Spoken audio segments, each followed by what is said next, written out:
was just with your 82-year-old self, who gave me a letter to read to you. Dear Celine, you are entering the best years of your life. Does anybody, film quiz, does anybody know where that line comes from? My husband has watched the movie last night for my research for my sermon. It's from one of my favorite film trilogies. Maybe some of you know this one, the four trilogies. Do you know the films Before Sunrise, Before Sunset, and Before Midnight? Anybody? Sorry. Okay. It stars Ethan Hawke and Julie Delpy, and there are these three films that are mostly these like stream of consciousness conversations between just these two characters. Their names are Jesse and Celine. And in the first film, Before Sunrise, this is a young couple, and they just meet randomly on a train in Europe, and they spend the whole night in Vienna just walking around and having one of those epically long conversations that you tend to have at the beginning of relationships. And then in the second film, Before Sunset, this takes place years later, so Jesse and Celine have not seen each other since their first meeting, and then years later they like find each other again, and they have this whole other epically long, like romantic, beautiful conversation. And in both films, you just see these two people they're just so sweet together, and you just want them to spend their whole lives together. You want them to get together, right? And then comes the last film, Before Midnight. The first two films were amazing, but Before Midnight is a masterpiece. In Before Midnight, Celine and Jesse they finally got together, just like you always wanted. And they've had this happily ever after ending. They have these cute little twin daughters together, and they're on this idyllic vacation in Greece with their friends. And their friends are so sweet, they made sure that the couple, they have these twin daughters, that they're going to babysit the twin daughters one night and then pay for a hotel room for the couple for Jesse and Celine to stay in, to be alone for one night, you know. And so Jesse and Celine have this opportunity again to have one of these epically long conversations that they haven't had in a long time. But this time, their romantic conversation suddenly takes this turn into a massive, massive fight. Because, you know, they're in a long-term relationship now, and they have two young children, so they tend to fight, right? And this is one of those, like, really bitter kinds of fights. Like the kind where your partner, because you've been with them so long, they know all the right buttons to push, you know? And you've been together so you can really hear the most subtle and biting sarcasm in the partner's voice, you know? And then you can see their eyes roll even when they don't actually physically roll. You can like see it though. I bet some of you have some of those kinds of fights in your long-term relationships. Maybe even if it's with your siblings, you know? We have these kinds of fights in all of our long-term relationships, many of them. And at the climactic moment of this fight, you are just convinced that this couple is going to break up. It's like one of those moments. Celine has actually walked out on Jesse, and she's like gone to a restaurant. She's just sitting at a table by herself. And Jesse comes after a while, and he sits down next to her. And he pretends that they never met before. And he makes this statement of faith. He says, I just traveled here all the way from the future. I was just with your 82-year-old self who gave me a letter to read to you. And he unfolds this piece of paper and it says,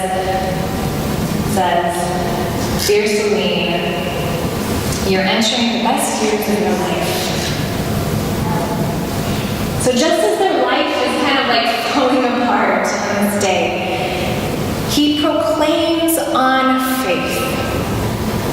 that they're actually entering into their best years.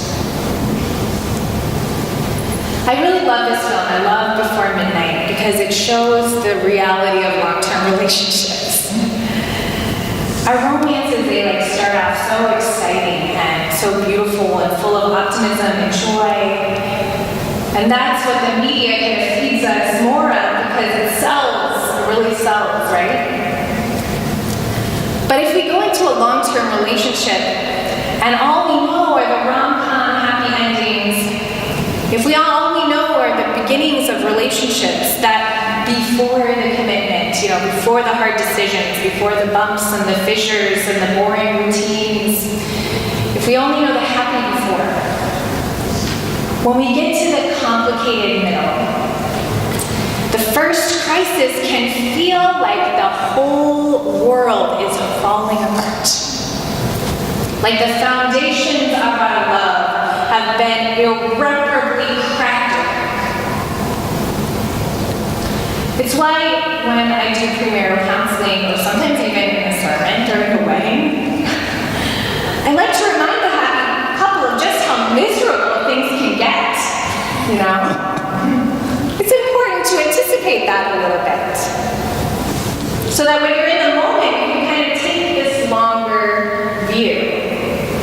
You can time travel a little bit and see that it may feel like everything is falling apart in this moment.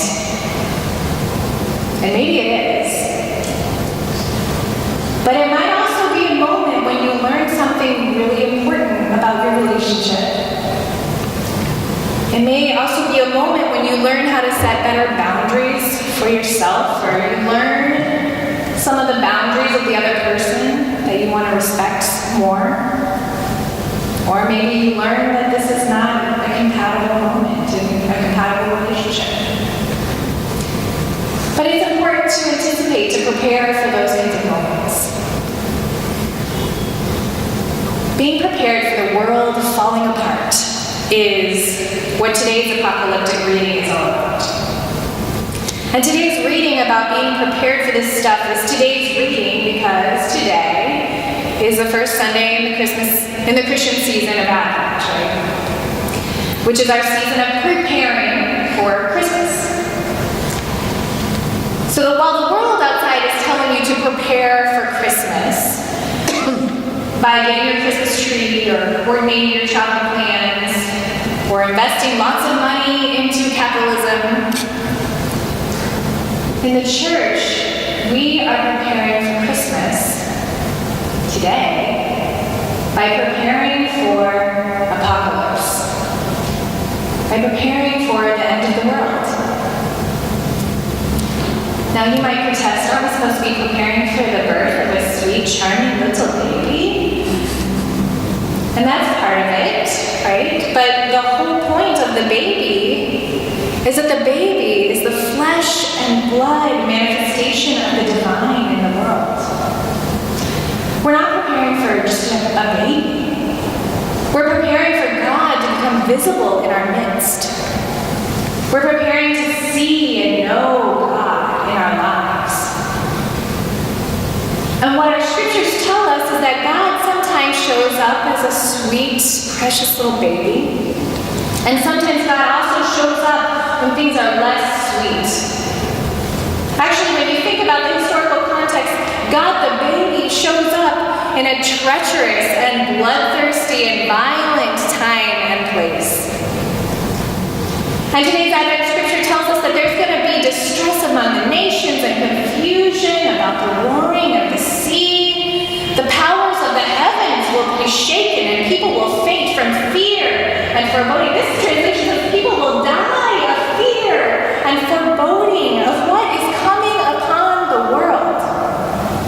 And when these things begin to take place, that is when you need to stand up and raise your heads because your redemption is near then. When these apocalyptic things begin to take place, that is when you will see God.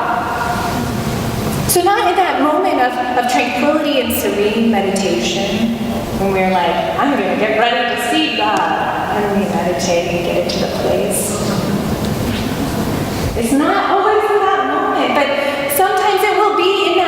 of chaos and fear and panic that you will see God showing up in your life. Now, whether or not you believe that on some day the stars are actually going to fall from the sky, and the armies of heaven and the armies of evil will clash in a cosmic battle, whether or not you literally believe in that apocalyptic imagery in the Bible, apocalypse will come to all of us one way or another. Every day, a world ends for someone. The walls of someone's holy temple will crumble. Whether an illusion of safety or an illusion of health is falling apart, whether a way of life is destroyed by a bomb or a car accident or a job loss or an addiction, a world will end for someone today. Jesus here is telling his friends, this is not going to be a happily ever after ending for us. Things are going to get very hairy and very difficult. Goodness will not be welcomed into the world without a struggle. And you need to expect it and be prepared for it. Because it will actually be in the hardest moments of your life when your first reaction will be to curl up into a ball on the floor. When the sun refuses to shine in the doctor's office on the day you get the diagnosis. When the nations are distressed in the deportation order and the tear gas comes. When the sea roars and the fire engulfs and the bombs fall. When fear and foreboding strikes and arms sales rise and xenophobic attacks rise and mass incarcerations rise. When the powers of the heavens are shaken and the people we love are taken away or harmed or caught in addiction and abuse. When heaven and earth pass away, the world as we know it falls. When our foundations break wide open, you need to be ready for those moments. Be prepared, be watchful, because those are the days when God's divine grace is going to show up most dramatically in your life. I had an apocalypse a few years ago when it felt like the whole world around me fell apart in one day. There's someone in my life who's very close to me, somebody I will call Sam. Sam has been in an abusive relationship for a long time.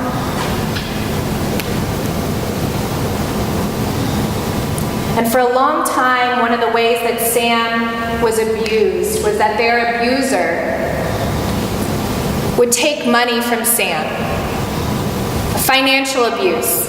See, Bob's having trouble hearing me. I think I'm going to go up here. So Sam's abuser would take money away from Sam. And Sam had been letting this happen because Sam just could not say no to this person. Couldn't say no to their abuser. But at one point it got so bad that Sam was no longer able to pay their trash bill. So the trash was piling up in their home. They couldn't pay for their medications. So Sam was getting sick. They couldn't even pay for food. And so Sam was asking their church to help out with food. And Sam wasn't without income. Sam was just letting all their money just bleed out into their abusers' shopping and media habits. Now I have to tell you that watching Sam go through this time was one of the hardest things that I have ever had to bear witness to. I don't know if any of you have ever loved somebody who's in an abusive relationship, but it is maddening. And I really wanted to be there for Sam. So I planned this day to hang out with Sam. It was about this time of year, actually. It was like preparing for the Christmas season kind of time. And I was very anxious about this day when I would be with Sam. Because I knew that Sam was in this really hard place. And I knew that Sam was in a place where they didn't even have food to eat. Sam was desperate, and I just had this sickening fear that Sam was going to ask me for money. And I knew that the easiest thing for me to do would be to give Sam money. But I also knew that I could not give Sam money on that day because I knew that any money that I would give to Sam would fall into the hands of Sam's abuser. And I knew that any money that I would give to Sam would just be kind of helping Sam to tolerate this abuse for a lot longer.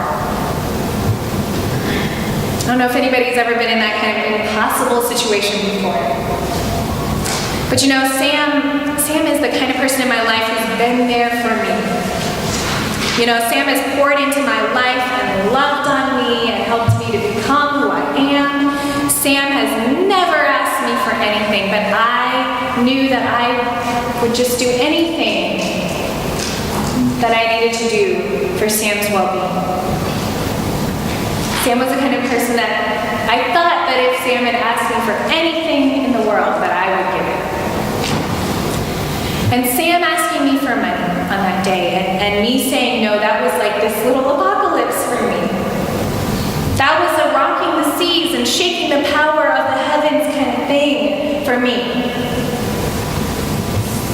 But I knew that from my journey in faith that God doesn't just show up on the days when there's just joy and there's just beauty. I know from my journey in faith that God shows up when the stars fall and heaven and earth fall away, and I know that God shows up in apocalypse.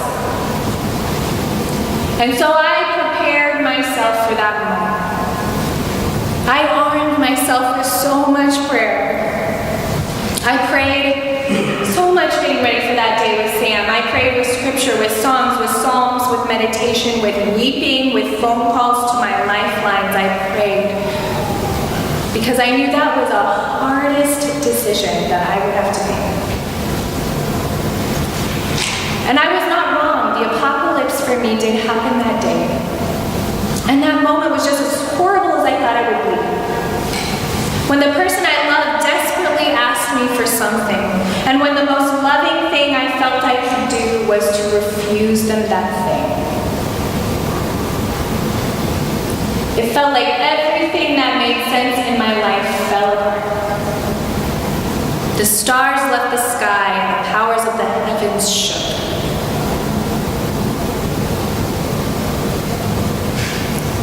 That's why I'm glad that I can travel through time. Because now I can look back on that moment from a longer view. Now that the crisis is over, now that the relationship continues, but Sam is safer today. Now I can time travel back to that apocalyptic day when it felt like the world that made sense to me fell apart.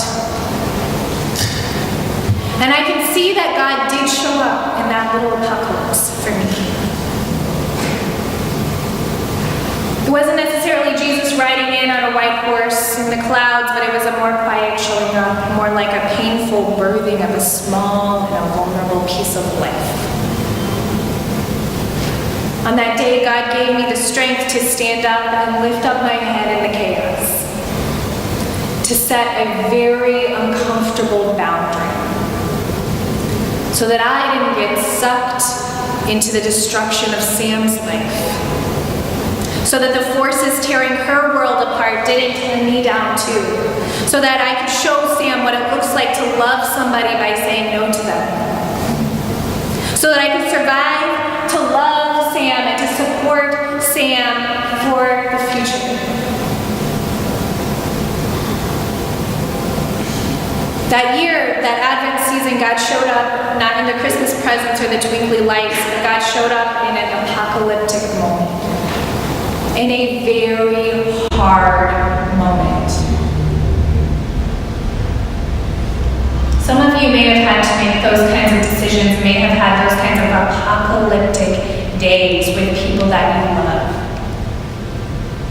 And you may have made the same decision or a different decision, but I want you to know that God was present in that moment.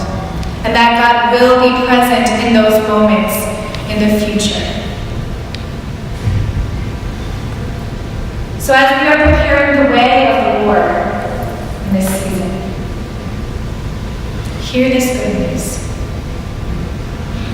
A part of your world will fall apart. It will. It surely will. It's going to happen. And it is in this community, it is in this prayer that we do together, this hard wrestling with the issues of life that we do together, this deepening of relationships with one another and with God. It is in this that we prepare ourselves to stand up, to raise our heads on those hardest of days. For it is on those days that our redemption is truly near.